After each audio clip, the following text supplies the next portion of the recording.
Hello, I'm Jedediah Blair. And I'm Charles Vance. This is our project, the Super Syphon. We are both Park High seniors In Livingston, Montana.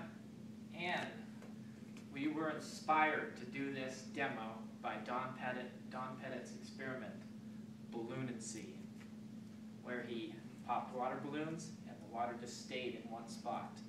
And we wondered what would happen if you drank water with a straw, and then from there we developed it into siphoning. And in doing our siphoning, we decided that we needed a higher amount of water and a lower amount of water, and we got a tube to go from one to the other.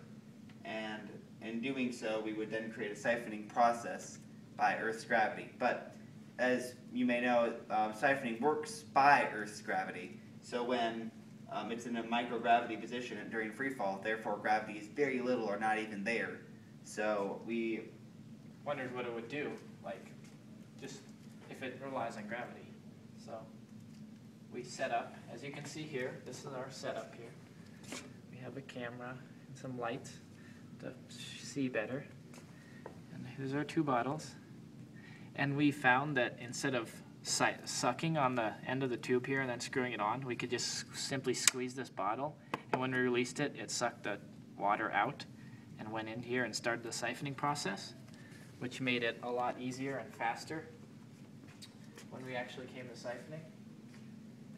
So we were able to do about 5 or so test runs with different colors, variations, and see what we got our best view. We did a total of 5 runs, and among the 5, I think our best one was our third run, when we used a more light dark color. A green liquid, yeah. Yeah, green liquid. And it had a good flow when it came, and we had the box up pretty much about 2.3 meters. We dropped it, and when we got our film in slow motion, it showed the water, as it went to free fall, the water would either stop, and then it would stop, and then it also would go back up the tube.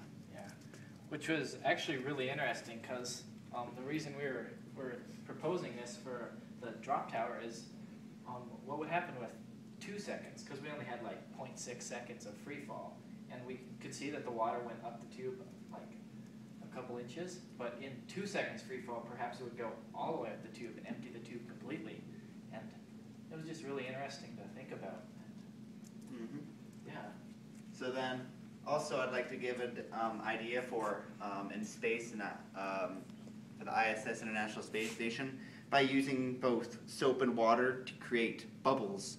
And on Earth, bubbles just float there as they normally do, but as you can see with water and other stuff, water changes in space. So what would happen with an air bubble made of soap and water in space? And this is our project, the Super Syphon. Again, Glad you, Charles Vance and Jedediah Blair.